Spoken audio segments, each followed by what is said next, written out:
Welcome to the Developer Tribe, where we delve into the process and practice of coaches, educators and beyond.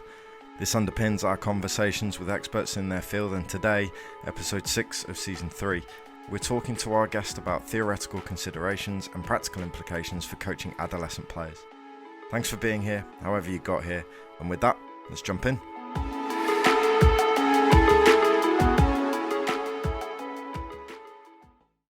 My guest today is a UEFA A licence and Advanced Youth Award holder, UEFA B licence futsal holder, teacher and coach developer. She has worked in various roles for the English FA, spanning a long career so far, including as a regional youth development officer, as an affiliate tutor and county coach developer. She now finds herself at MK Dons FC, and recently completing the AYA course focused on supporting adolescent players, which I'm really looking forward to getting into today. It's with great pleasure we welcome Jackie Bushell to the pod. Evening, Tim. How are you? Yeah, I'm really well, thank you.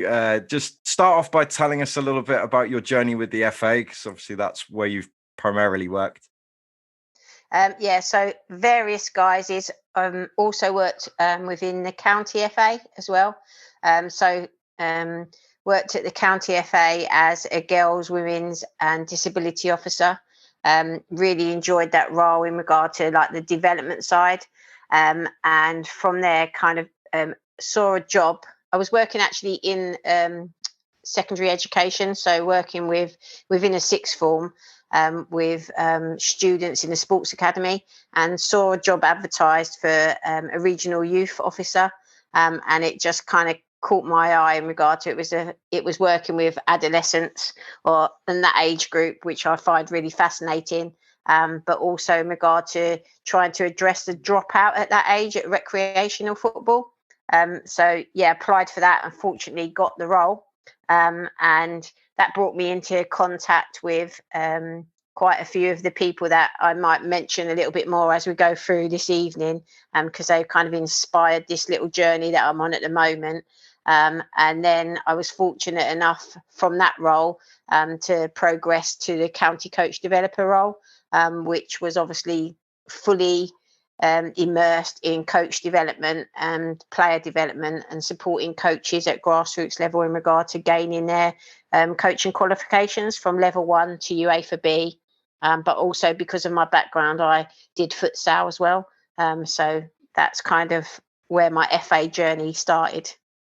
Yeah, what a huge number of people you've impacted on that journey so far. You mentioned about adolescent players already, so clearly that interest has been part of your journey for quite some time. I think when we caught up a few weeks ago, it kind of made me reflect a little bit in relation to like how I've got here, and I actually think it started like my very first role with children and young people. And I worked as a play leader for Bernardo's, and I just really engaged with the 11-year plus age group, and we had like a mixed play scheme. So it was children that were able-bodied, but also children that had kind of some neurodiversity. So like maybe had a learning difficulty or a physical disability, and I think it's all stemmed from there, and like how to engage players or people in the same activity but who have got different needs. So I think it started then, which was my first kind of employment as were, but it was as a volunteer to start with. Yeah, so we mentioned about the Advanced Youth Award course, and congratulations for completing that. Everyone that I know that's taken that course speaks so highly of it. I know that you choose a sort of project to go through. So was it a natural thing to just gravitate towards the teenage brain? So at the time, I was fortunate enough an opportunity came up that we could apply as FA staff to go on to the AYA. So it was like an opportunity that I couldn't miss because I'd really enjoyed the youth mods. So it came up. We had to pay for it ourselves. We paid for it. I went on it, and I was just fully immersed in this program of learning. It has been one of my best learning experiences. But as part of the AYA, for anyone who doesn't know, is you do have to do like some case studies in regard to the players that you're working with.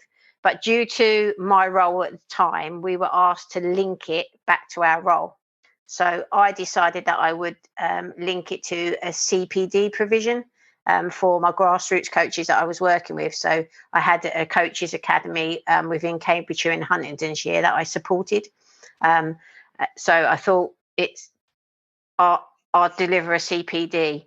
But when we first started the course, I didn't actually know what that CPD was going to look like. I just knew that I was going to develop some form of CPD from the AYA. And I think it was on you do an introduction, you do your social block, and then you do your psychological block. So they break it down into the 4 blocks. And I enjoyed the social block, but we got onto the psychological block, and there is an aspect of it that looks at the teenage brain and teenage brain development, because I'd chosen the youth development phase to focus on. So again, for anyone who doesn't know, when you apply for your AYA, you have to choose a phase. So you choose foundation, youth development, or professional development. So I went for the youth development phase. And as I said, we had a session on the teenage brain and what happens during the teenage brain. And then we talked about growth spurts and maturation states. And I was just blown away. I literally was on the phone messaging my friends saying, this is outstanding. I know what I'm going to do now. I found my little focus for my project. I'm away. And I was just buzzing. I was just like so engaged with it, and it just drew me in. So that was kind of, I hadn't made up my mind, but then when I did that block, it just consolidated what I wanted to do. And I think that came from the mods. So the youth mod 1, 2, and 3, while I was on it, I did really enjoy that holistic view of working with the person, not just the player. And I think that on the Advanced Youth Award, it just really grabbed me, and I gravitated towards that part of players development and people development, because for us as coaches, or for anybody really, you see a player or a person growing up, you see their physical development, but we don't actually know when they mature in regard to their brain development, because it is quite vast. Yeah, I was going to say that, most of my experiences of coach ed, the more formal coach education, you would get that presentation of long-term player development.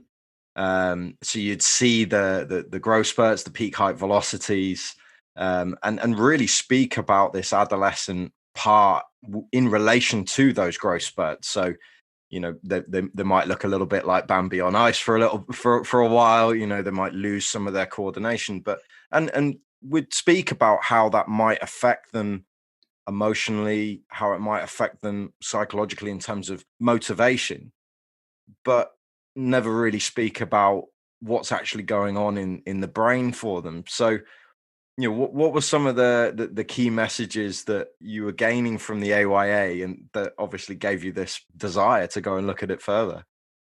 I think it was there was one little phrase, and it was about the emotional brain being 5 times more powerful at this stage than the thinking brain. And then that opened the door, because a lot of coaches had asked me, how do you deal with behavior? How do you deal with this? How do you deal with their behaviors? How do you deal with their frustration, your anger? And then and it all became apparent with that one little phrase. And then as we went through the AYA, it was like, if you actually understand the emotion and the emotion that the person is going through, and you can explain that emotion to them, don't condone their behavior, and you have to deal with their behavior. But actually, if you explain to them, this is what's happening, you're frustrated, and it's showing itself in this way, shape, or form. But if you address it, you can deal with it. Does that make sense? Yeah, it does. And it resonates with something I learned from my brother that has stuck with me for ages, which is to separate the person from the behavior. Which it sounds like you're doing, but we're going then a stage further in terms of really understanding why they're having that response. Yeah, and I think also there's, as I said, obviously your growth spurts and your maturation stages, you can see them, and it happens. Puberty happens. There's kind of like a set stage where it happens. But in regard to the brain development, it can happen between the ages of 5 to 25. So your brain might not be fully formed until you're 25.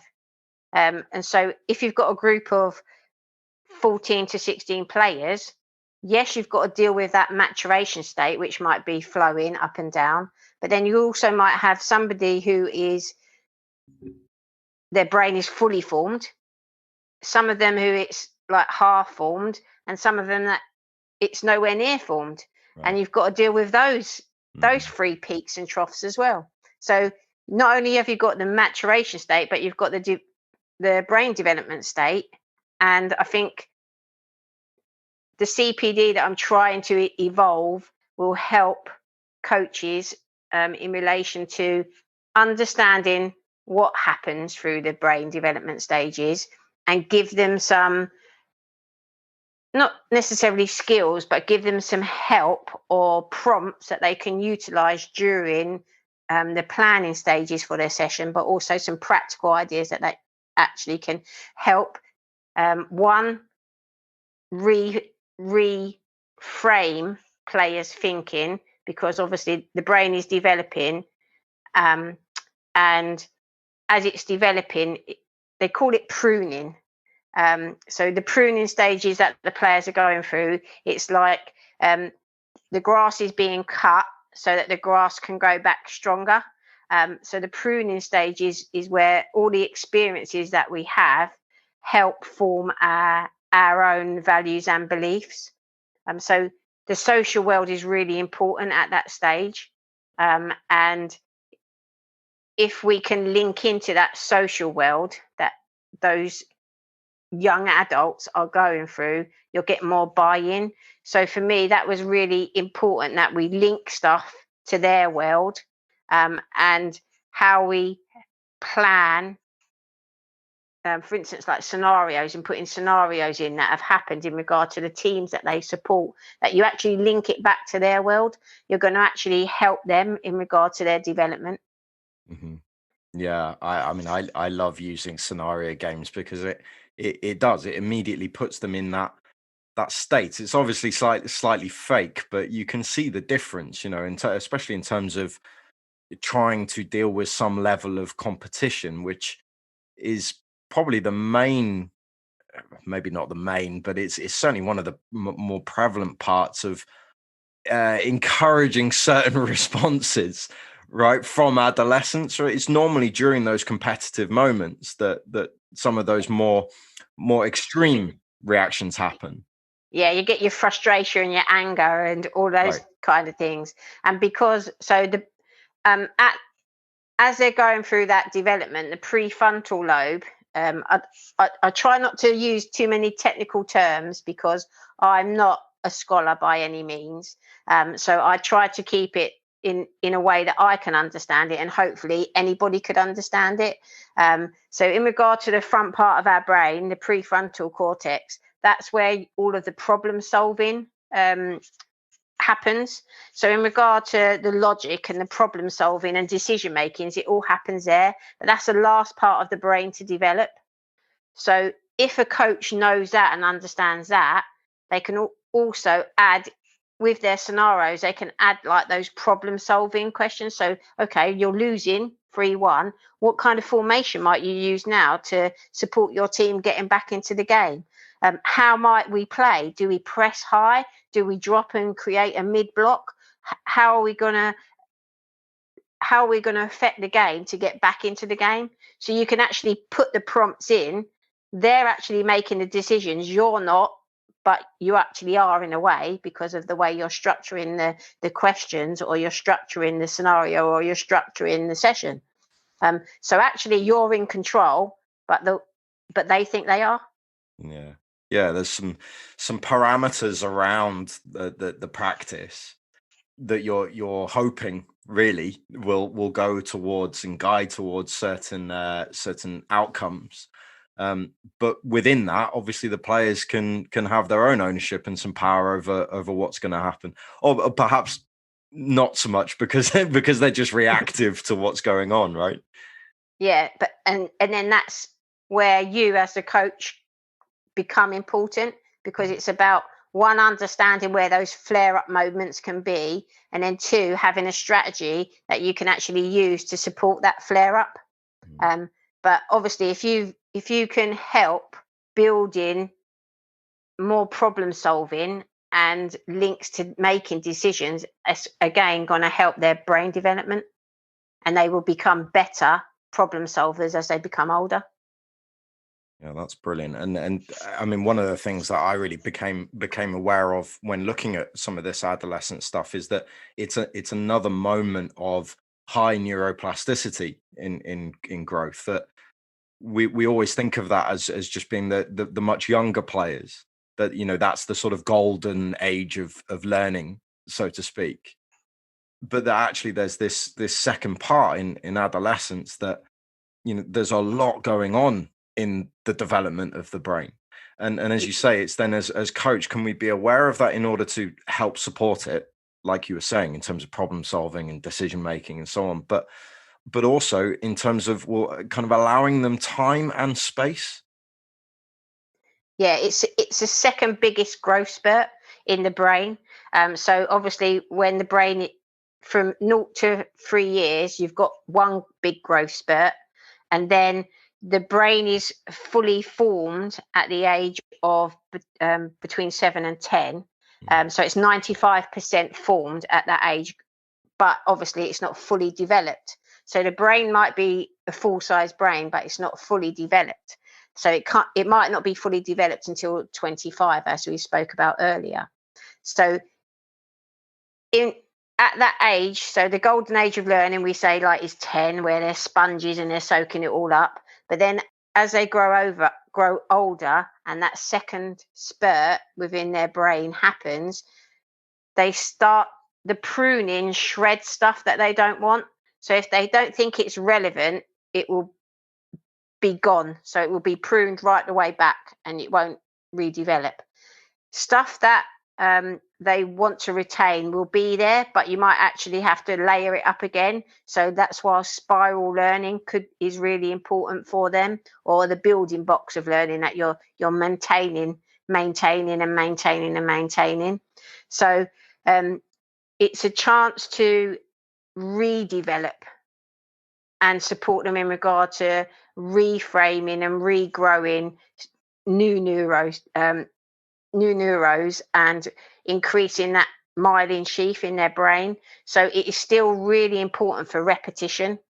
So in the foundation phase, we always talk about that repetition, don't we, being important, and grooving, but it's as important, probably more important at this age group in regard to that grooving, because one, when they're going through their growth spurt, they become like the Bambi on ice. So if you're actually grooving again, you're getting them to use their body in a correct way, but then also you're creating a new pathway which will actually stick in their head in regard to how they strike the ball, the decisions that they make, the movement of the ball, seeing the bigger picture, scanning in a 360, making decisions, talking to others, being a leader. All of those things you can actually help. And if we do it well, it'll actually create lifelong learning skills, not just for short term.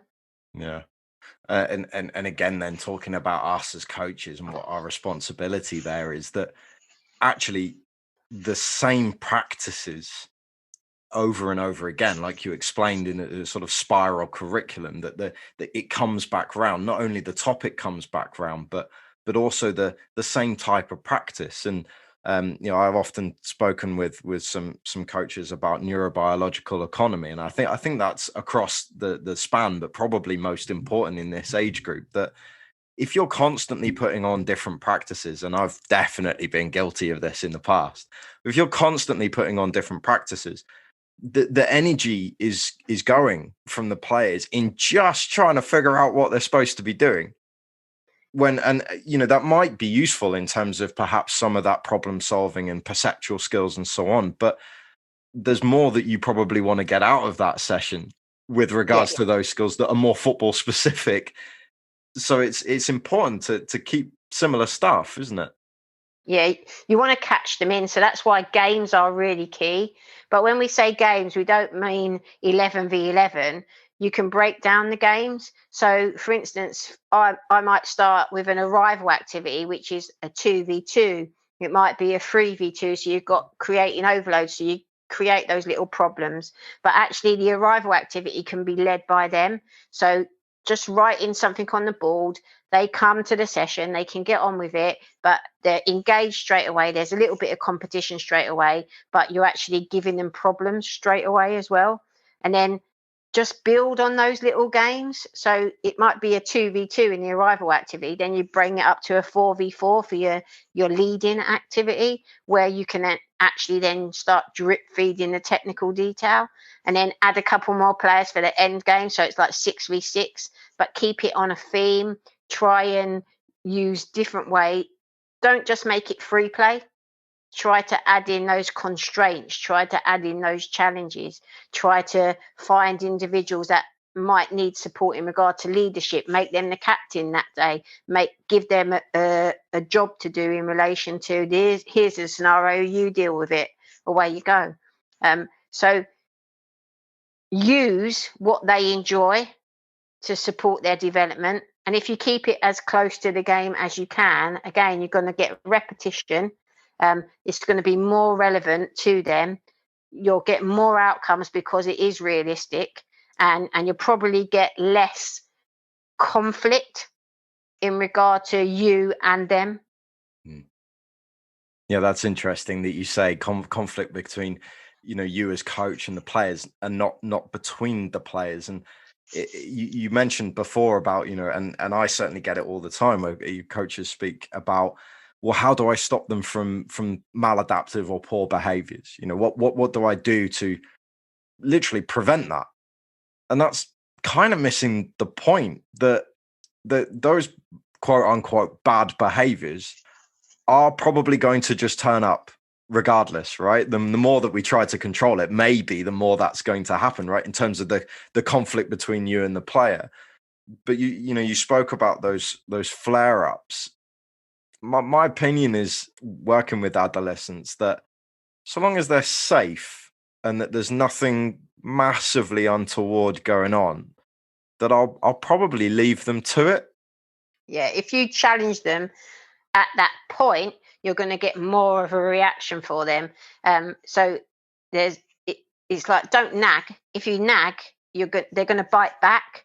So again, like I said earlier, don't the behavior is wrong. So if they've crossed the line in regard to the behavior, we have to deal it. But at that flare point, allow them to go and cool down. So give them a chill. Once they've calmed down, then bring them back in and say, right, you were frustrated there, you were angry there, that's not acceptable. What were the reasons behind that? Have a conversation with them. But in regard to having a conversation with them, you have to build a relationship to start with. So getting to know your players and not just having them turn up for an hour and then send them home, but actually investing your time in understanding where they are, who they are, and like what their likes and dislikes are, is going to benefit you in the long term. So relationship is really key, and understanding what it is they're there for. So some of your players might be there to learn and develop. Some of your players might be there because their mates are there. And some of them might be there just because they want to get a kick about and get a bit fitter.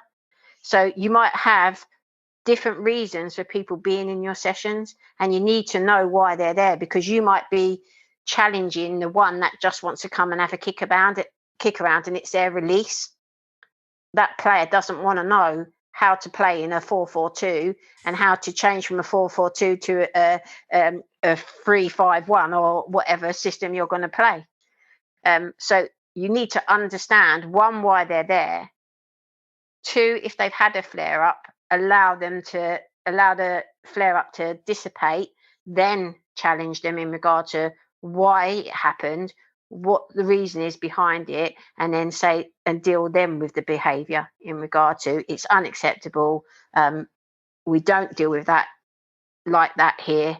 And these are the consequences. So there needs to be some kind of consequence, but they will challenge you. And if you allow it to continue, then they will have disregard for you because the boundary will be broken. Right. And therein lies the balance that we need to be very careful with as coaches. And, I suppose the main thing here is that once they've had that flare up, that we've got to create a system and an environment there where we do need to remove them, so to speak, from the practice, both for safety perhaps, but also then to give them that space to regulate. We're not robbing them of that chance to regulate themselves, but that we've got to make sure that it doesn't be seen as a punishment. Yeah. And I think that quite often can happen, right? And the conflict then between coach and player. I think that's, again, so for me, I'd have like a timeout or I'll say, go and have a chill pill. So go and take your chill pill, go and have a calm down. When you're ready, come back and you can join in. But at the minute, your behaviour is unacceptable to be in there. So go and think about what you've done, come back and we'll have a chat. But everyone will do that differently, because that's in regard to how you are as a human being yourself and how you deal with the team. So you will have set your kind of boundaries at the beginning of the year, like most teams do. But one, it's important that you do stick to those boundaries. So if you and the players have a code of conduct, I'd advise you at this age group to make sure that the players have a buy-in to that code of conduct, so that the code of conduct is agreed by all parties. And then if you do have a flare up, you can address it in regard to, this is what we said as a sanction. You've agreed to this. You've broken this. But obviously, I wouldn't say that at that moment of the flare up, because it'd go ballistic. They might actually go into another stratosphere. But if they've got buy-in to those codes of conduct or their boundaries, then again, if they own it, they'll have more respect for it. And makes it easier then to say, we don't do that here. Yeah, exactly. In regard to challenging them and challenging their behaviour. Yeah. I mean, for my own part, something that I use quite a lot is, I just call it a technical box. And like you say, it's important that this isn't like sprung upon players, that they've never seen it before. They need some understanding of what it is. Otherwise, they will treat it like a punishment. But I would just have a box to the side that I can see out the corner of my eye, so that they're not unseen with a ball. And it would just say to the players, you're welcome to go there if you want, if you need to do it, which of course none of them do to start off with. But if I need to, if I feel like I'm not getting the best from you, then I will ask you to go and just spend a little bit of time over there, calm down, chill out a little bit. You can do whatever you like with the ball, so long as it stays within that box. It's got to stay within that box. And then when you're ready, come back in. And I've often then found that the time will be really different, right? I mean, I've had loads of situations where then a player will go across, spend 5 seconds, come back. Yeah, I'm ready. Well, you're not really, are you? Because you can see that they're still hot and they're still breathing heavy. Go and spend a little bit longer. And then other situations where, they've been there for 5 minutes, and you have to check in on it. You okay? You coming back? Oh yeah. Okay. Yeah, I'll come back. They've kind of switched off a little bit, but the most beautiful moments of those that I've experienced has been when a player takes themselves into that area. Yeah. And just as And our coach, I'm just going there. No worries. Yeah, come back when you're ready. I think also load of coaches now have like the whiteboards and pens. So in regard to that little chill out zone, I might put a board and a pen in there, or I might put a tactics board in there so that they can have a look at think about what they're doing, and they might actually come back with a scenario or a change of formation, or they might use a whiteboard just to write down what's made them angry or like how they're feeling. So again, there's different, we all work in different ways, don't we? Like some of us like to do things kinesthetically, some of us like to read, and it's the same in regard to when we're releasing that frustration, that anger.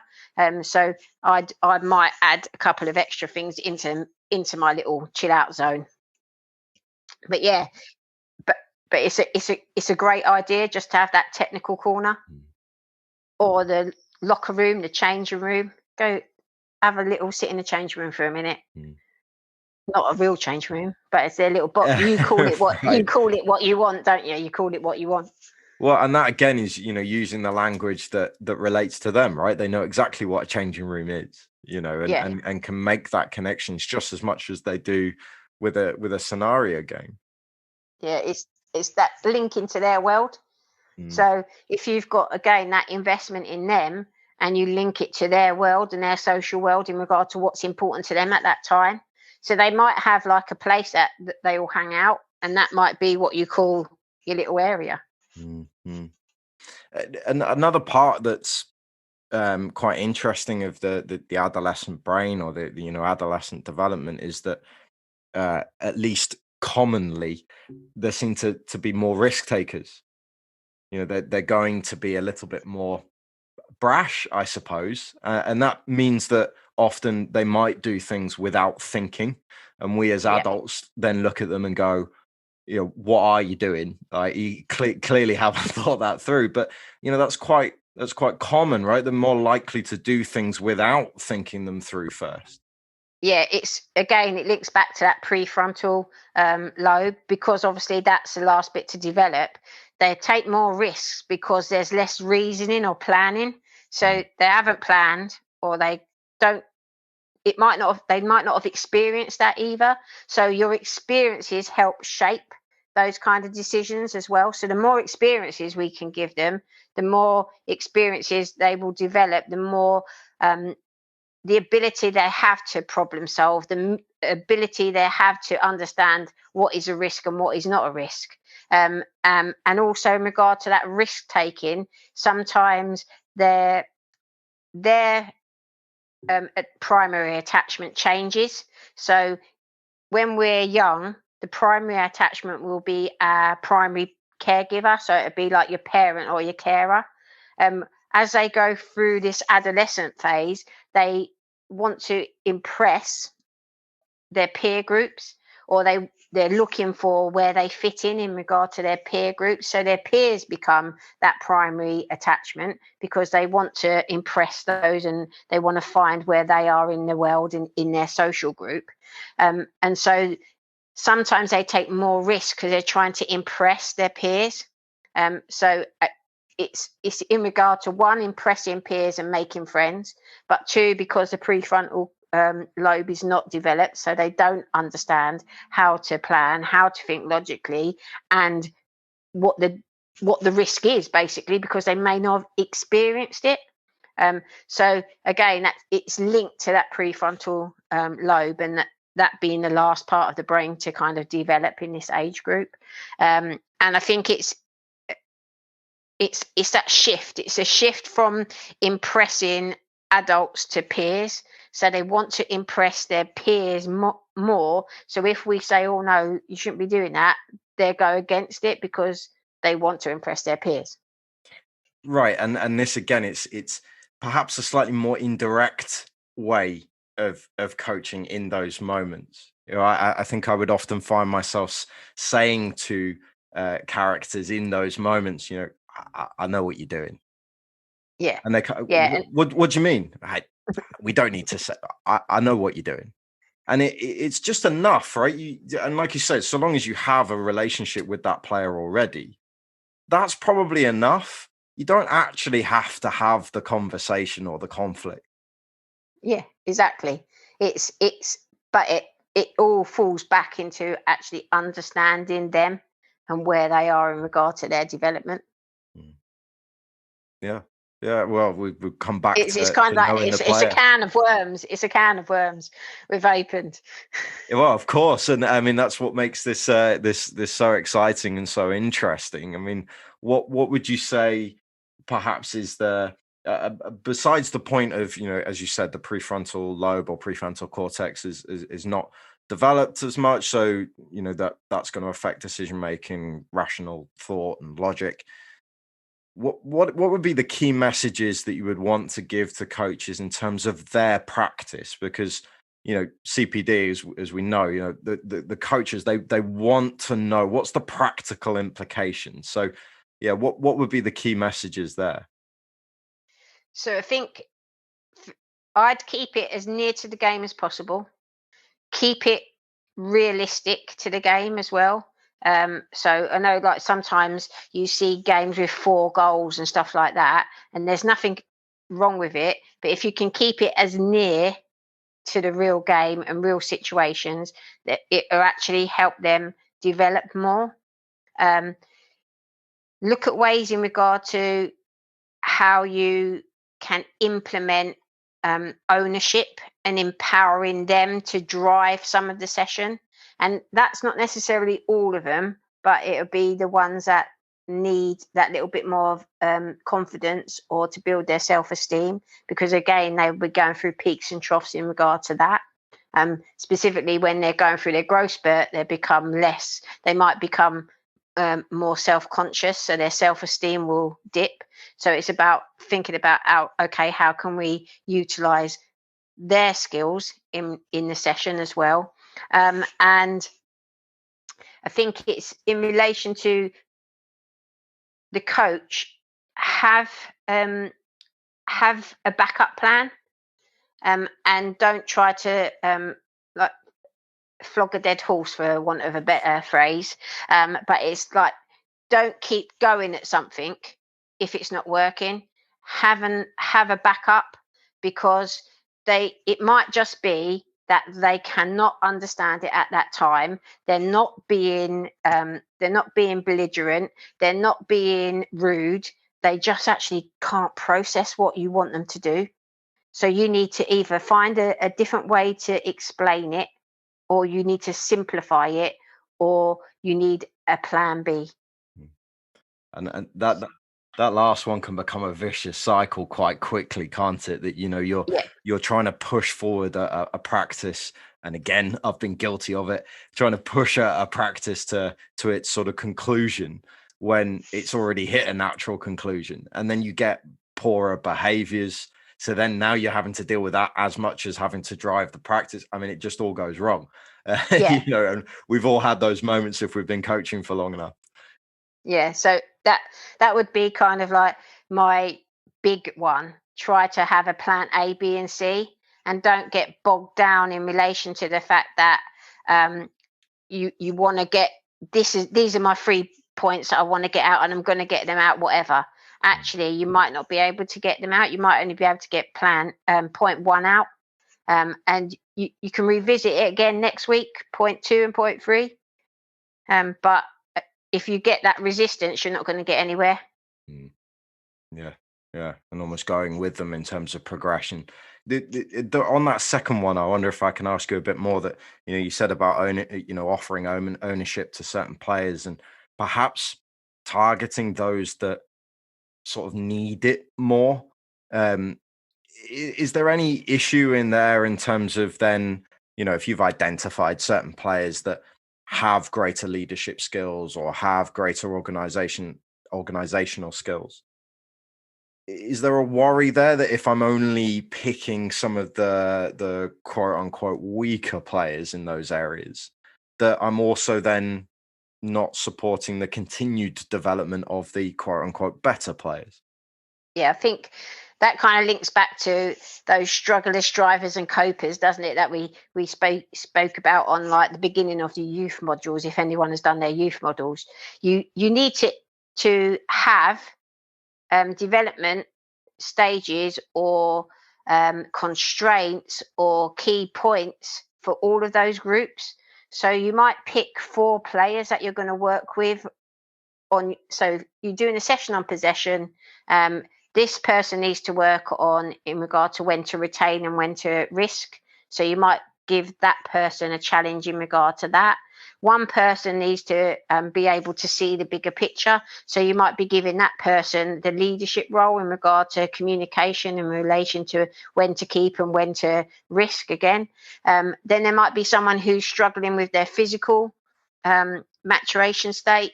So you might give them something, another little challenge, the areas that they're moving in. So you might constrain them to certain areas on the pitch, or you might make it bigger that they have to cover all the areas of the pitch. And then you do work with someone in regard to that psychological corner. So I'd link it in regard to, don't just pick on one person, obviously, select a few players within your session and challenge them at different levels. And then you might, on the sly, keep one of them or 2 of them going for a couple of weeks. So it might just be a kind of like a remark or a quote. Remember what you did last week? Try to do that again. So you're not actually focusing on them, but you're giving them a little bit of positive reinforcement in regard to, you did that really well last week. See what you can do this week. Think about how well you did last week. Where did you implement it? Can you try and take 2 players on this week rather than 1? Can you drive a little bit further? Can you take that shot earlier? So you're giving that positive reinforcement from the week before, but it's not actually a targeted challenge, whereas you might give somebody else a targeted challenge. And that is the challenge for us as coaches, that if we're bullseyeing players, selecting players, as you've described there, that it's not just a throwaway one-off, this might work. I'm going to use this tool of maybe giving a captaincy to the quiet kid, without then understanding where that sits in the journey, both forwards and backwards, that we're picking up on it as we go. Like you say, next time round, maybe some positive reinforcement, or using the same kind of challenge again so that they get another bite at the apple. We've got to be more aware of kind of the overarching journey that player is going through.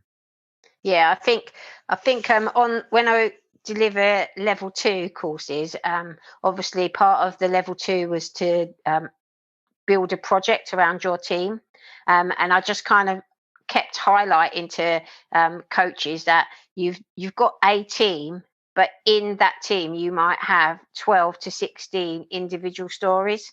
So you've got to think about the story and where those individual players fit into your story, because they're 12 individual like chapters within your one big storybook, and how do each of the chapters link to your main final ending, as it were, in regard to what's going to happen towards the end of the year. So yes, you've got 12 players, but the 12 players need to link. Those 12 players might actually link in 2s or 3s as well, because they become units of play on the pitch. And you need to think about their journey throughout the whole season, not just on 1 or 2 games. So the challenges or the targets that you set them have to be not just short term, but they have to be kind of long term. So they need to be seasonal rather than quick fixes, which is really difficult at this age group because they are going through so many changes. Right. And that's the point here, that we can know more about what adolescence is and what adolescent players are likely to be going through. And that can help us in terms of our awareness and what we're noticing during working with these players. But that it's not this sort of one size fits all type account, which, sometimes that can be what happens when coaches find out some of this information. It's like, right, I'm going to apply this to everyone now. And there is some parts of this to apply, to the whole group of adolescent players, but with an understanding that, as you said, each individual story, each individual journey is going to be slightly different. Yeah, and it's in relation to that, when you get that spark, when you get that flash point, it's knowing, like, again, also how you can maybe bring them down from that flash point. So as we've already discussed, some of them might need to go out and take 5 minutes in the chill out zone.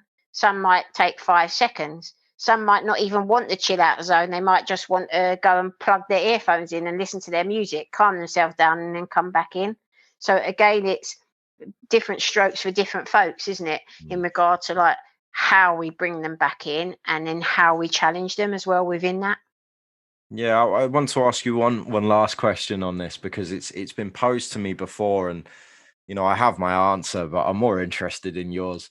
That when we're speaking about this kind of thing, and we're suggesting these different ways that you might allow players some time and space to regulate themselves, quite often the comeback is, but they can't do that in a game. And Yeah, so this is really, I know that you've had Sally Deedon on as a guest. yes, So obviously Sally and I worked together for a number of years, and actually she's supporting me in regard to some of the players that I'm working with at the moment in regard to that emotional regulation. So it's really kind of weird that you've brought that question up. But we've been looking at how they feel. So when they come to training, I might just ask them, like, what zone are you in today? And they might say they're in their red, might say they're in amber or green. So we've got 3 colours at the minute. Oh, sorry, 4 colours that we're working at in the minute with some of the under 18s that I'm working with. So we've got a blue, which is their chill zone. So when they come and they're in their blue, they're just like really relaxed. They're there. Green, they're in a good place. They're ready to go. They're gonna get on the pitch and they're ready for it. Amber, they're a little bit conscious, a little bit concerned about something. And red, it's their flash point. They've gone, and we've got them to think about how they might get out of their flash point, because we don't want them in the red zone. We need them in the green when they're on the pitch. We need them to be ready. And all of them have got different methods. So I've got 5 scholars that I'm working with in regard to their education program at the moment, and all 5 of them have got different. So one of them, it is music, and he's got a favourite song that he will play, or he remembers in his head when he's in that ambery zone. One of them, it's imagery. So one of them will imagine himself back into like a good place. So when he gets there, he imagines what he's going to do on the game. So he's going to dribble past 4 players and score in the top corner. And then when he gets to that flash zone, he remembers that, because actually, when I'm like that, I can beat you. So it doesn't matter what you do to me on the pitch. If I'm in my green, I'm going to take you on and I'm going to beat you. One of them's into meditation. So he meditates every day. And he's using that skill on the pitch. So he will meditate and he will count himself down and bring him back into a space. And then one of them, like, taps themselves. I know some people wear like a little band and ping the band, but one of them will like tap themselves on their like thigh or on their hand. And the other one, sorry, is music again. So we've got 2 that have got music, but they've all got like different levels. And I'm actually hopefully going to try something out with the younger players in regard to this. So like we're looking at maybe like a numbering system in regard to what they feel they're at when they come to training. Because the other day they got really frustrated. We was playing a game and there was no referee. And some of them was getting frustrated in regard to the decisions that they were making. They were like under 11 age group, so that just coming in towards that adolescent period. And we sat them back down in one of the breaks, and I just kind of reconnected with them and said, remember what we spoke about, resilience. This is resilience. What does resilience mean? So if you've spoken to them about different ways of either bringing themselves down and getting themselves into a good place, or if you've done work with them before in regard to resilience and confidence and self-esteem, you can actually bring them back to that state if you reinforce what they already know. I'm not sure if that's answered your question. No, it does. And I think I would have said something not to that level, but something similar, where it's, yes, okay, they can't do those things necessarily. Well, some of them they can, but they can't do those things in the game. But the point is that we're giving them opportunities to learn to regulate, and the better they get at it, the more likely they are. Right, they get quicker at it. It becomes stronger. It's that myelination that you were talking about before. So, yeah, it's frustrating when we're trying to do these things in coach eds, that we're trying to support coaches in doing it, and you almost get that, well, it didn't work. They come back with that too quickly, right? Because it's a longer process, this. Yeah, it's not going to, if a child or a young adult has no concept of it, you're retraining the brain again at this age. So you have to do it. It will take time. It's not going to happen overnight. It's going to take time. Right. As a coach, we have to retrain ourselves. So we're retraining the players' brains that we're working with, but we're actually retraining ourselves in regard to how we deal with that. So I think retrain is like a really good word. You're retraining the brain, but you're retraining you as well. Right. Yeah, it really gives that sense of it being a slightly longer journey. Jackie, this has been brilliant. I'm sure I could talk to you about it for many more hours. So, thank you so much. I've enjoyed that a lot. So selfishly, it's been brilliant. I'm sure those listening in have enjoyed it as well. Do have a last question for you, as always, which is, if you could have an audience with one person, who would you choose? Oh. You've thrown me now. Take your time. So it would probably be. I've got two people in my head, but so I will go for like a footballer, and it'd be a footballer I admire. So I'd like to speak to him. I've read his autobiography, so I'd like to speak to him in regard to like his journey and how he overcome some of the things that he's gone through. So it would be Iniesta. Iniesta, really? Well, give us an example of something he dealt with. One, his like size. So like he was, people knocked him, and he had a crisis in regard to like his confidence, when due to like his size when he was growing up through this kind of stage. So this adolescent period. I think he suffered in relation to a few injuries as well, which he was at his peak. Then he got a bad injury and he was left out of the side. And then he eventually made his way back into the side and became very successful. But also, I think he's very underrated in regard to what he actually did on the pitch. Because I think he still is. He still is and does impact the game in quite a different way to how people see him. Yeah, there's elements of it that are unseen, and I think perhaps Busquets of the same era is similar, right? That there's kind of there's some things that just go a little bit unnoticed unless you're really looking for it. But clearly, there's that connection again to the adolescent brain. So that's a great choice, Jackie. Thank you so much for your time today. If anyone wanted to reach out to you, what would be the best way to do so? So I'm on Twitter, and I use Twitter for like kind of work stuff. So it's JB_coach on Twitter. So anyone can touch base with me there. I'm more than happy to answer any questions. Yeah, I'll make sure that that's tagged in the description, and it just leaves me to say welcome to the tribe. Thank you. It's been an absolute pleasure, and I really appreciate you asking me to come on. So thank you.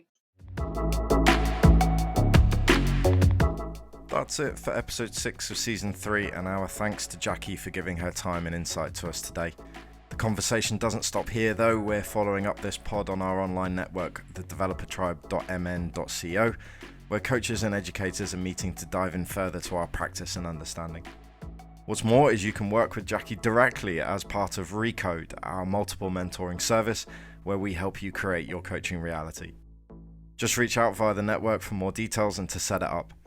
In the meantime, and as ever, thanks for listening, and we'll see you again next week.